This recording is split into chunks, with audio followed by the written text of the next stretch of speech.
Across the Middle East, old buildings are being ripped down to make way for glitzy skyscrapers and revenue-driving real estate propositions that some say lack the charm of Middle Eastern design.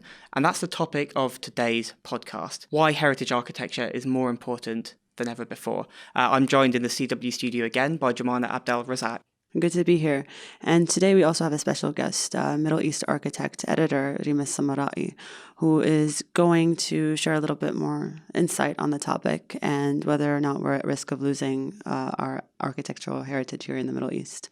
Yeah, Rima. I think before we even get started, it's worth defining what heritage architecture means. When it could be renovation projects of heritage buildings, or it could be heritage-inspired buildings. So we're looking at both of those during this podcast. Yeah, and I think talking about are we at risk of losing that heritage, that's not something that we've just conjured up in the editorial team. This is something that's reflected in very senior levels of government.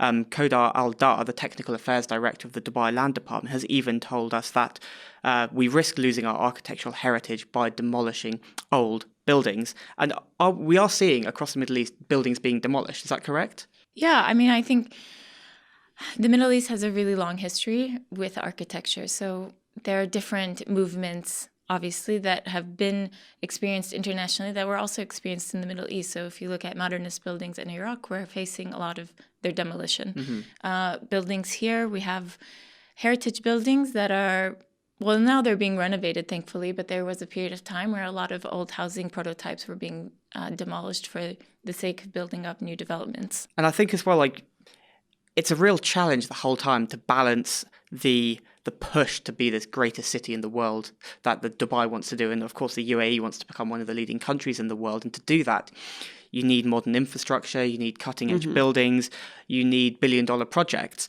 But that goes against the grain of preserving that cultural heritage the whole time. And it's a real challenge, Jumana, isn't it? But there are projects underway that are tackling this issue. There are several government initiatives and even initiatives that developers have been in the last couple of years pushing forwards, one of which is Wasl Properties, a Dubai-based property developer. So Wasl has been, over the last couple of years, renovating or revamping Old Dubai, which is basically Karama, Dubai, whatever the older parts of the city. And they've been doing this while also trying to preserve the originality of a lot of these areas, and maintaining what makes Old Dubai what it is. Like you said, developers, contractors, they have recognized the need to at the same time build these glitzy skyscrapers, revenue-driving real estate propositions, at the same time as redevelop kind of old areas. And you talk about Wasl Properties, Jumana. Wasl District, I guess you could describe it as the flagship development within this kind of broad bracket of kind of heritage architecture. Now, the Wasl District is a $300 million plus master planned mixed use UAE heritage development located, as you said, on the north side of the creek, where a lot of these heritage architecture projects are going ahead. Now, the development features a cirque, it features apartments, offices, a hotel, and a museum on medical history of Dubai, which in the CW team we thought was kind of interesting because, okay, well, why are you building a medical museum of history here? That's because the area has a rich medical history.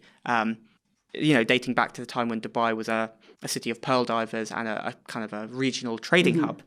Now, Wasl says this development is part of its ongoing efforts to preserve UAE heritage.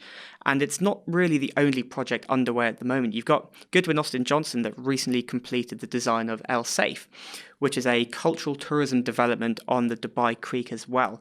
Now, this project aims to recreate the Emirati heritage-style architecture of the Bastakia neighbourhood. And I think it's a really interesting project for a number of reasons, notably because, and Rima, you're probably going to correct me here, some of the architectural elements like the chandels and pergolas that have been used in Emirati architecture for years, they've been cleverly incorporated into the building as shading or screening to hide that modern equipment. So I think that's kind of an interesting way of incorporating the new technology into a building whilst maintaining the old style. But as I think we were talking before we came on air, some of these projects work and some of them don't quite work. What are your thoughts on this? I mean, I think with that project specifically, I'm not sure why hide the technology that's being integrated in the building.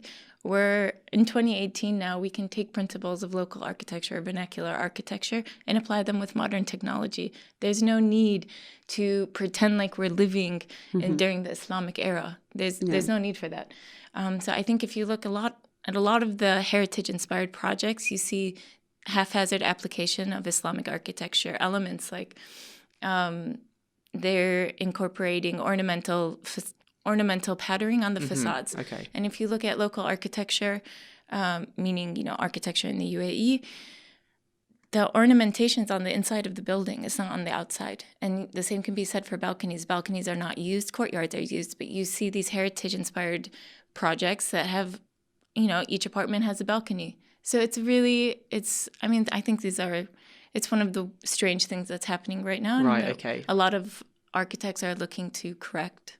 And I guess that reflects some of the challenges inherent to building heritage-inspired developments. But are there examples that you think really stand out? Yeah, I think if you look at Sharjah, so Sharjah has a really nice mix of older buildings as well as modernist preservations.